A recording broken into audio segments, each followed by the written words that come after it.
ولاړ دي راته مخکې ستا غمونه دیوالونه، ولاړ دي راته مخکې ستا غمونه دیوالونه، راغورځي مې په ولیو لکه غرونه دیوالونه. د عشق د پختګۍ سکروټو سم پولی پولی کړم، د عشق د پختګۍ سکروټو سم پولی پولی کړم، پخیږي مې پرې خام خام اندامونه دیوالونه. قربان دې تر دا هسې پښتنو سترګو او شرم، قربان دې تر دا هسې پښتنو سترګو او شرم، چې ستر په بڼو کوي خالونه دیوالونه. قربان دې تر دا هسې پښتنو سترګو او شرم، چې ستر په بڼو کوي خالونه دیوالونه. سپین مخ لکه سپوږمۍ د څوارلسمې هومره ښکلی، سپین مخ لکه سپوږمۍ د څوارلسمې هومره ښکلی، او زلفې ولونه ولونه ماښامونه دیوالونه. دا مو وایه چې ولې درنه وروسته پاتې کېږم ګردیوال صاحب، دا مو وایه چې ولې درنه وروسته پاتې کېږم، ته نه ګورې تر مخ مې دیوالونه دیوالونه. دا مو وایه دا مو وایه چې ولې درنه وروسته پاتې کېږم، ته نه ګورې تر مخ مې دیوالونه دیوالونه. موسی که چیرې بیا د وخت فرعون پسې راووځي، نو بیا به ورته جوړ شي ټول سیندونه دیوالونه. یو نه دی چې په نن سبا پوره شي ځواني مرګې، رابعتې له کلونو ارمانونه دیوالونه.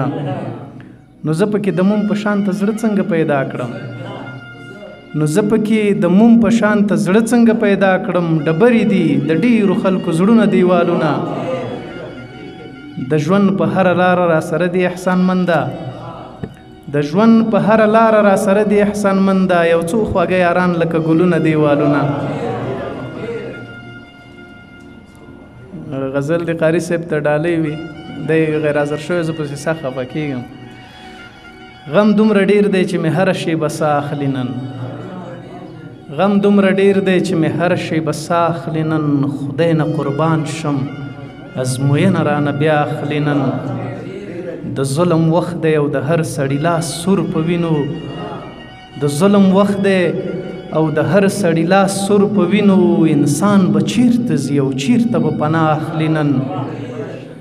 دښمني څه ده خو د هر ژوندي د سر قتل دی، دښمني څه ده خو د هر ژوندي د سر قتل دی. ماشه چې کش شي یو له تا او یو له ما اخلي نن.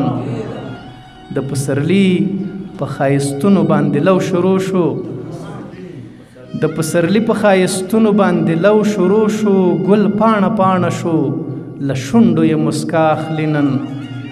غریبي دومره شوه چې ډېر خلک ډوډۍ نه لري، غریبي دومره شوه چې ډېر خلک ډوډۍ نه لري، او خاني دومره شوه چې یو سړی دنیا اخلي نن. غریبي دومره شوه چې ډېر خلک ډوډۍ نه لري، او خاني دومره شوه چې یو سړی دنیا اخلي نن. نور که هر څه کېږي نو ودې شي بلا ورپسې، نور که هر څه کېږي نو ودې شي بلا ورپسې. احسانمند درومي د مور غېږې ته دعا اخلي نن، احسانمند درومي د مور غېږې ته دعا اخلي نن.